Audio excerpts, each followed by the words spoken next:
총선 D-100일이 되는 날입니다. 총선 결과에 따라서 이명박 박근혜 시대로 돌아가느냐 아니면 촛불혁명으로 시작된 개혁과 100일 앞으로 다가왔습니다. 무능과 전횡을 막는 마지막 기회입니다. 네, 지금부터는 오늘로 100일 남은 총선 얘기를 해보겠습니다. 총선 전망은 말 그대로 시계 제로, 한 치 앞이 안 보입니다.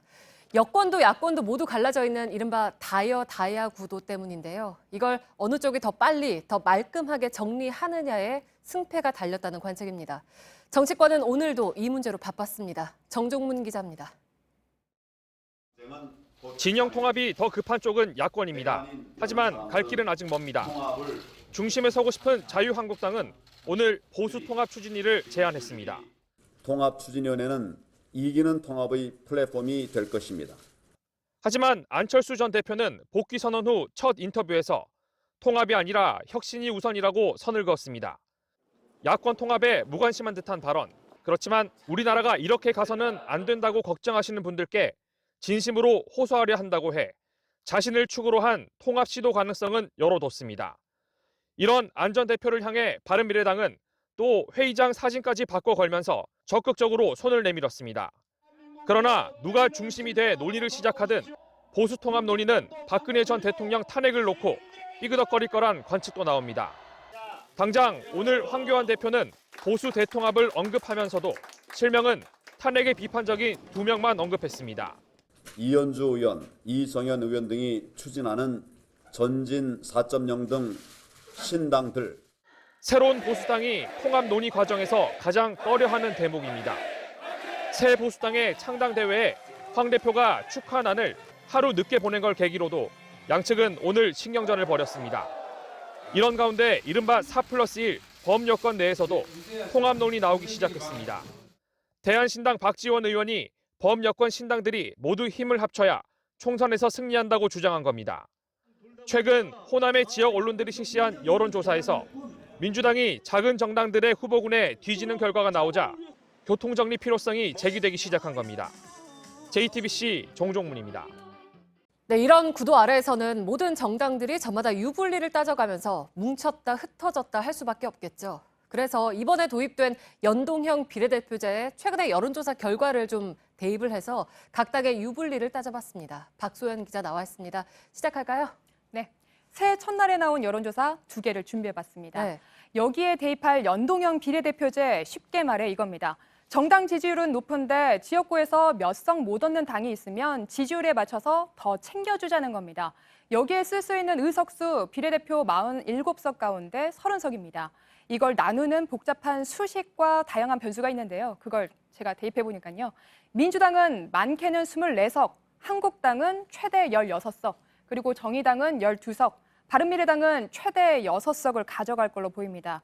이 얘기는 지금보다 비례에서만 민주당은 최대 11석, 정의당은 8석을 더 가져갈 수 있다는 거고 한국당은 1석이 줄고 반면 바른미래당은 7석이 줄 수 있다는 얘기입니다.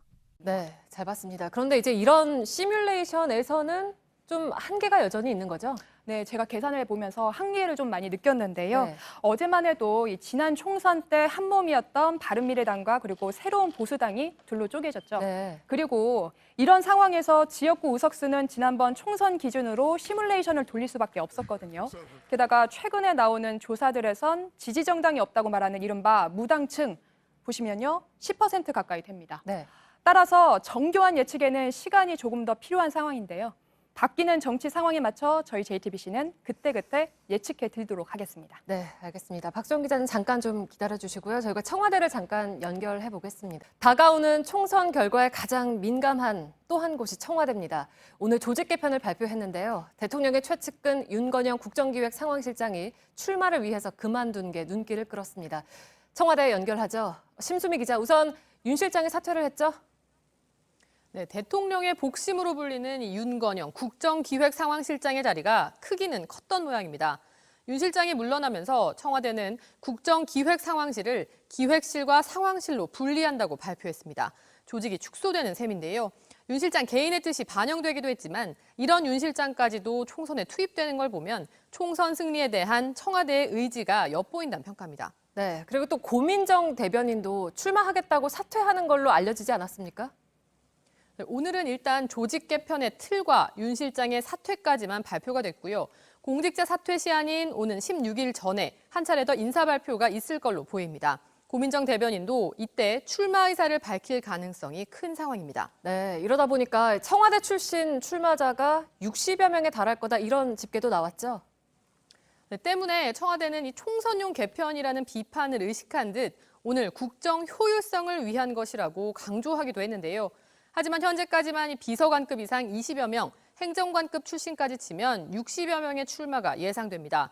여기에 비례대표 출마자들은 3월까지만 공직에서 물러나면 되기 때문에 앞으로도 총선을 위해 청와대를 떠나는 이들은 계속 나올 전망입니다. 네, 사실 역대 모든 청와대도 임기 중 마지막 총선에 엄청난 집중도를 보였는데요. 왜 그런지를 짚어보겠습니다. 박소영 기자하고 짚어보겠습니다. 설명을 해주실까요? 네, 당장 8년 전입니다. 2012년 4월입니다. 그때 집권당인 새누리당이 과반인 152석을 얻었습니다. 이 더불어민주당의 전신인 민주통합당은 127석이었고요. 그리고 몇 달 뒤 치러진 연말 대선에서 새누리당이 3%포인트 남짓한 차이로 정권 재창출에 성공했습니다. 반대인 경우도 있었는데요. 2016년 총선 땐 여당인 새누리당이 과반을 차지하지 못했을 뿐만 아니라 민주당에도 한 석 차이지만 뒤졌습니다. 이렇게 구성된 국회 지역은 결국 이후 저희 JTBC 태블릿 보도와 촛불 전국을 거쳐 탄핵 전국에서 탄핵안을 가결시키게 되죠. 그 이후 대선 결과는 여러분들이 잘 아시는 대로 정권 교체였습니다. 네, 그러니까 종합을 해보면 마지막 총선하고 정권 재창출 이 둘 사이에 상관관계가 있다라는 분석인 거죠? 네, 맞습니다. 문재인 정부 하반기 들어서 치러지는 이번 선거가 처음이자 마지막으로 전국 단위 선거입니다. 네. 따라서 이번 선거 결과에 따라서 대통령의 하반기 국정 운영에 탄력을 받느냐 아니면 조기 레임덕을 불러오느냐 이 흐름을 가늠할 수 있을 거란 관측이 우세합니다. 네, 알겠습니다. 박 기자는 잠깐만 또 기다려주시고요. 제가 다음 소식 전해드리겠습니다. 이렇게 청와대 출신 인사들이 뛰어들면서 예상 격전지도 늘고 있습니다. 최대 예상 격전지는 이미 예약이 돼 있죠. 이낙연 총리와 황교안 한국당 대표가 맞붙을 걸로 보이는 서울 종로입니다. 최수영 기자가 종로에 다녀왔습니다. 종로 출마설로 주목받는 두 사람을 만나봤습니다. 일단 황교안 대표는 즉답을 피했고 혹시 종로 쪽에 집은 좀 구하셨는지. 험지에서 출마하겠습니다. 저희 집은 서초동에 있습니다. 이낙연 총리도 맞대결을 피하지 않겠다고 한 데서 더 나아가지 않았습니다. 황교안 대표 수도권 혼지 출마한다고 의사 밝혔는데 뭐 어떻게 생각하시는지. 제가 더 드릴 말씀이 없습니다. 그래도 정치권에선 종로 대첩의 가능성을 높게 봅니다. 헌정 사상 처음으로 전현직 국무총리가 그것도 각종 조사에서 대선 주자 1, 2위인 두 사람이 맞붙으면 종로는 정치 1번지로 화려하게 복귀하게 됩니다. 두 전직 대통령이 1996년 총선에서 맞붙었을 때 합동 연설회를 했던 서울 종로의 한 초등학교입니다. 종로는 이렇게 대통령을 배출하는 지역구란 자부심을 키워왔습니다. 종로에서 있잖아 이렇게 국회의원을 하시면은 꼭 대통령 가더라고요. 그러니까는 종로 다 나오시려고 그런 거 아니겠어요? 이렇게 정치에 관심이 큰 곳인 만큼 벌써부터 호불호도 갈립니다. 40년 넘게 살았는데 이낙연 씨하고 아까 황교안 나오면은 이낙연 씨가 100% 돼요. 당연히 정치인 일이니까 황교안 씨가 돼야죠. 그래야 대통령 선거도 나오시지. 노무현 전 대통령은 이곳 종로구 명륜동에 살면서 두 번의 국회의원 선거와 한 번의 대선을 치렀습니다. 그리고 결국 이곳에서 역시 종로구에 있는 청와대로 입성했습니다. 오는 4월 15일 이곳 종로구민들의 선택에 관심이 쏠릴 수밖에 없는 이유입니다. JTBC 최수연입니다. 네, 최대 격전지로 예상되는 종로 이야기는 저희가 2부에서 더 전해드릴 텐데요. 새롭게 꾸려진 비하인드 플러스 코너는 박소영 기자가 좀 소개를 해주실까요? 네, 기존에 박성태 기자가 하던 비하인드를 현장 취재 기자들이 발로 뛰면서 취재한 생생한 이야기를 전달해드리는 비하인드 플러스로 개편했는데요. 오늘은 첫 소식으로 종로 이야기를 준비해봤습니다. 네, 알겠습니다. 박소영 기자였습니다.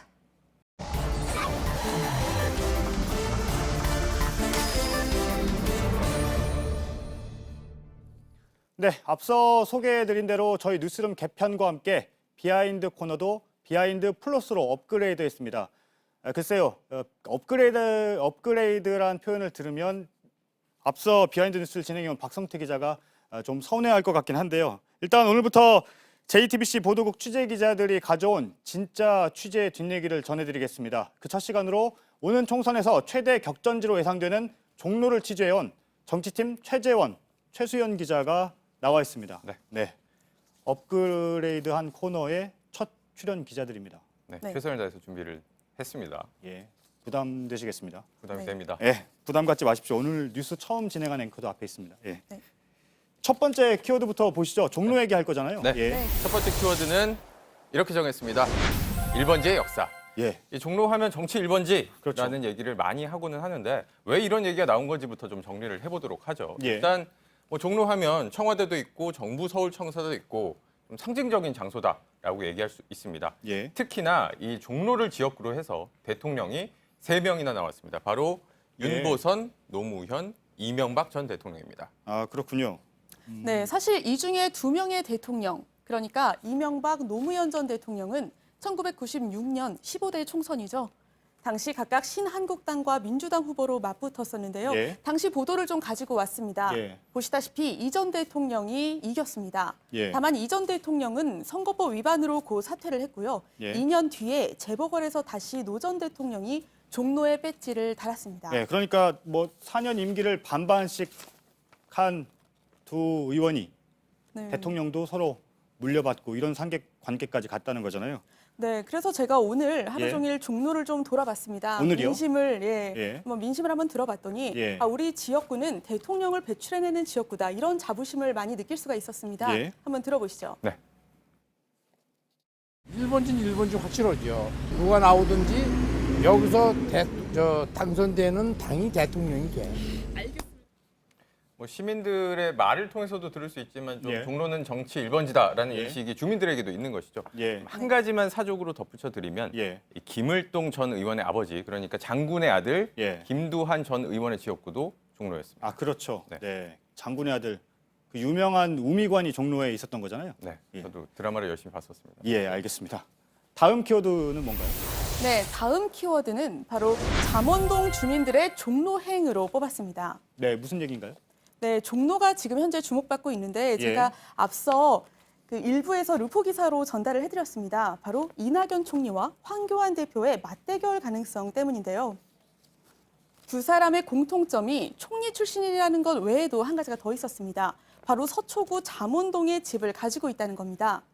바로 이 집에 황교안 대표는 여전히 살고 있고요. 이낙연 총리는 현재 주소가 아마 세종시로 돼 있겠지만 30년 동안 서초구 잠원동에 살았다고 직접 밝힌 바 있습니다. 아, 30년 동안이요? 네, 네. 이 예. 대정부 질문에서 직접 밝힌 바가 있었는데 아, 예. 그러니까 다시 한번 정리를 해드리면 이 두 사람이 종로에 나갈지 말지를 최종적으로 확인할 수 있는 건 두 사람이 집을 종로로 옮기느냐 그러니까 이사를 주소지를 하느냐 옮기느냐. 네, 이 그게 바로 문제를 데이터가 보면 될 수 있는 된다는 거죠. 것이죠. 예. 이와 관련해서 오늘 아침에 저희가 이 황교안 대표의 발언을 좀 직접 들어봤습니다. 영상으로 예. 좀 확인을 해보시죠. 예. 종로 쪽에 혹시 그럼 집을 좀 알아보고 계시나요? 저희 집은 서초동에 있습니다. 네. 그러면 종로가 홈지가 아니다 이런 얘기를 듣는데 그 부분에 대해서는 좀 어떻게 생각하시나요? 출마와 별개. 그런 생각을 내가 얘기하는 건 아주 부적절한 얘기예요. 예. 근데 황교안 대표는 서초동이라고 하는데 주소지가 잠원동이 맞는 거죠? 그렇습니다. 네, 맞습니다. 예. 그러니까 서초에 살고 있다. 이런 말을 한 걸로 해석을 하면 될 것 같습니다. 네, 맞습니다. 마지막 키워드는 뭔가요? 네, 마지막 키워드는 발품의 종로라고 정했는데 예. 왜 이런 키워드를 가져왔냐면 종로가 그냥 단순히 뭐 유명하다고 해서 되는 게 아니라 예. 또 이름값이 높다고 되는 것이 아니라 좀 쉽지 않은 지역이라는 것을 말씀을 드리려고 좀 가져왔습니다. 이런 예. 키워드를. 일단 지난해 3분기 기준으로 이 연령대를 좀 보게 되면 서울시 같은 경우에는 42.5세라고 돼 있죠. 예. 종로시는 좀 더 높습니다. 44.6세입니다. 예, 그렇게 뭐 큰 차이는 아닌데 어쨌든 평균보다 종로가 좀 높기는 하네요. 네, 큰 차이는 아니지만 좀 대대로 이 지역에 살고 있는 집안이 많은 데다가 예. 좀 연령대도 있는 편이어서 예. 단순히 뭐 유명 인사가 왔다고 해서 환영하거나 뭐 표를 준다거나 이런 것이 아니라 열심히 발품을 팔고 돌아다니고 또 지역 주민들을 만나야지만 환영을 받을 수 있다는 얘기입니다. 예. 네, 제가 오늘 그렇게 종로 주민들을 만나봤는데 예. 실제로 지역에 따라서 보수와 진보세가 상당히 차이가 있다 이런 얘기들을 좀 들을 수가 있었습니다. 예. 네, 기본적으로 지금 보이시는 것처럼 북쪽과 서쪽인 평창동과 사직동 등은 보수세가 강하고요. 예. 반면에 동쪽과 남쪽, 그러니까 해화동과 숭인동 쪽은 진보세가 강하다는 평가에 많은 주민들이 공감을 했습니다. 네, 예. 최수영 기자의 지적이 근거가 있는 것이 실제로 2016년 총선, 2017년 대선, 지난해 지방선거까지 모두 민주당이 이기긴 했습니다만 예, 그렇죠. 최수영 기자가 얘기했던 이 사직동과 평창동만큼은 예. 당시에 오세훈 후보가 좀 우위를 점했던 지역입니다. 또 반면에 예. 이 해화동, 숭인동 같은 경우에는 정세균 후보가 당시 우위를 점했고 네. 뭐 단순 비교를 위해서 이렇게 4개 동만 비교하긴 했습니다만 예. 뭐 정세균 후보가 당시 대부분 지역에서 우위 점했고 과반 득표하긴 했습니다. 예. 지금 어쨌든 총리 후보자지만 지역구를 가지고 있잖아요, 종로를. 당시에도 뭐 정세균 총리 후보자가 국회의원에 당선됐을 때도 그만큼 바닥을 많이 다졌다, 이게 성공했다 이런 평가가 있었잖아요. 네, 그렇습니다. 그래서 예. 아직도 종로에는 정세균 후보자의 반상회 민심 이 얘기를 반상회 하는 민심이요? 사람들이 예. 많았습니다. 그러니까 반상회가 열리는 자리마다 정 후보자가 나타났다 이건데요. 예. 정말 말 그대로 발품의 전설인 셈입니다. 저는 지난 총선 당시에 보도를 하나 가져왔는데 예. 이 보도인데 보도 내용을 보면 좀 이 정세균 후보자가 종로구 평창동에서 열린 한 무용 발표회에서 자신이 춤을 췄던 사진까지 기자에게 직접 보여주면서 예. 내가 이렇게 열심히 뛰고 있다라고 어필을 했다는 내용이 있습니다. 예. 춤을 춰야 될 만큼 예. 종로 당선 이렇게 쉽지 않다는 겁니다. 그러니까 종로는 바닥 다지는 것이 매우 중요하다, 이 얘기인 거잖아요. 예, 이 방송을 이낙연 총리하고 황교안 대표가 듣고 있다면 아마 어떤 생각을 할지 궁금하긴 합니다. 예, 지금까지 비하인드 플러스의 최재원, 최수연 기자였습니다. 네. 수고했습니다.